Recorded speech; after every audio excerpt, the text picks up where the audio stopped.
Corona నాటి విపత్తు పరిస్థితుల్లో కంటే కూడా కాంగ్రెస్ పాలనలో పన్ను ఆదాయం తగ్గిందని మాజీ మంత్రి సిద్దిపేట ఎమ్మెల్యే హరీష్ రావు పేర్కొన్నారు. కాంగ్రెస్ ప్రభుత్వ తప్పుడు విధానాలతో తెలంగాణ రాష్ట్రం నష్టపోయిందని విమర్శించారు. కాంగ్రెస్ అధికారంలోకి వచ్చిన తర్వాత పన్నుల ఆదాయం దాదాపు 92 కోట్లు తగ్గిందని పేర్కొన్నారు. కాగు నివేదిక ప్రకారం 2023-24 ఆర్థిక సంవత్సరంతో పోల్చితే 2024-25 ఆర్థిక సంవత్సరంలో ఈ లోటు స్పష్టంగా కనిపిస్తోందన్నారు. బీఆర్ఎస్ పాలనలో రాష్ట్ర సొంత ఆదాయ వృద్ధి 12% ఉండేదని హరీష్ రావు గుర్తు చేశారు.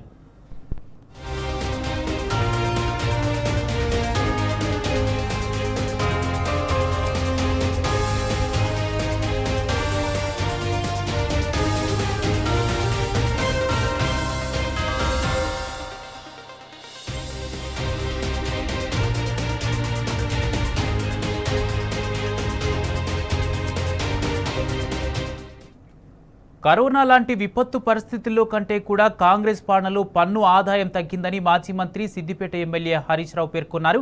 కాంగ్రెస్ ప్రభుత్వ తప్పుడు విధానాలతో తెలంగాణ రాష్ట్రం నష్టపోయిందని విమర్శించారు. ఇదే అంశానికి సంబంధించి పూర్తి అప్డేట్స్ మా ప్రతినిధి లివిల్ అందిస్తారు. లివిల్, ఇవాళ కాంగ్రెస్ ప్రభుత్వం రేవంత్ పాలనలో తెలంగాణ రైజింగ్ కాదు ఫాలింగ్ అని చెప్పేసి మాజీ మంత్రి ఎమ్మెల్యే హరీష్ రావు దుయ్యబట్టారు. కాంగ్రెస్ ప్రభుత్వం హయాంలో రాష్ట్ర ఆర్థిక ఇది గణనీయంగా పడిపోతుండడం ఆందోళనకరంగా ఉందని చెప్పేసి కూడా ఇవాళ ఒక హెచ్చరిక జారీ చేశారు. ఇటీవల విడుదలైన కాగు మంత్లీ ఇండికేటర్ల ప్రకారం రాష్ట్ర సొంత పన్నుల ఆదాయం 2023-24కి ఏదైతే 1,24,146.19 కోట్లు కాగా 2024-25 నాటికి ఇది 1,24,054.38 కోట్లకు తగ్గి దాదాపు 91.81 కోట్ల తగ్గుదల నమోదైంది. ఇది ఆందోళనకరంగా ఉంది. రాష్ట్ర అభివృద్ధికి పుట్టుపడే విధంగా ఇది కనిపిస్తుందని చెప్పేసి కూడా సందర్భంగా ఆందోళన వ్యక్తం చేశారు.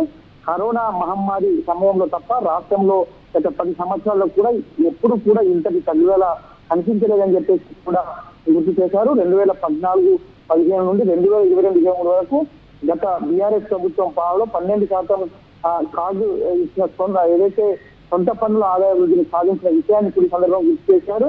ముఖ్యమంత్రి రేవంత్ రెడ్డి అనాలోచిత నిర్ణయాలు, అవగాహన పాలన రాష్ట్ర వృద్ధి తగ్గుదలకు కారణమయ్యాయని చెప్పేసి కూడా ఈ సందర్భంగా ప్రభుత్వానికి పిలుపులందిస్తారు. ఏదైతే అటు ప్రభుత్వం తీసుకుంటున్న నిర్ణయాల వల్లనే ఇవాళ రాష్ట్ర ఆర్థిక వృద్ధి గణనీయంగా పడిపోయింది.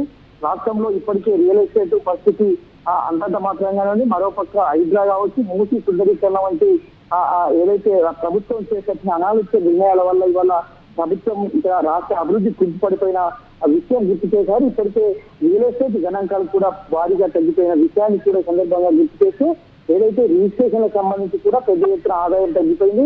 తద్వారా ఇవాళ ప్రభుత్వం ఆదాయంతో పాటు రాష్ట్ర వృద్ధి రేటు కూడా తగ్గిపోయిన విషయాన్ని గుర్తు చేశారు. అయితే గత 10 సంవత్సరాల బీఆర్ఎస్ పాలనలో కరోనా సమయంలో సైతం తగ్గని అంటే ఇంతటి తగ్గుదల కనిపించలేదు. కానీ ఇవాళ కరోనా సమయం కంటే ఘోరంగా ఫాలింగ్ జరిగిందనే సందర్భంగా గుర్తు చేశారు. ఏదేమైనప్పటికీ ఇవాళ రాష్ట్ర ప్రభుత్వం అనాలోచిత నిర్ణయాలు కావచ్చు, అవగాహన లేని పాలన పట్ల ఇవాళ రాష్ట్ర వృద్ధి రేటు తగ్గుదల కారణమై దీంతో ఇవాళ రాష్ట్రంలో పెట్టుబడులు పెట్టడం కావచ్చు, ఇతర అంశాలన్నింటిపైన కూడా ఇవాళ ప్రభావం చూపే అవకాశం ఉంది. తద్వారా ఇవాళ ఏదైతే రాష్ట్ర సొంత వనరులు సమకూర్చడంలో కూడా ఇవాళ ప్రభుత్వం పూర్తిగా వైఫల్యం చెందింది.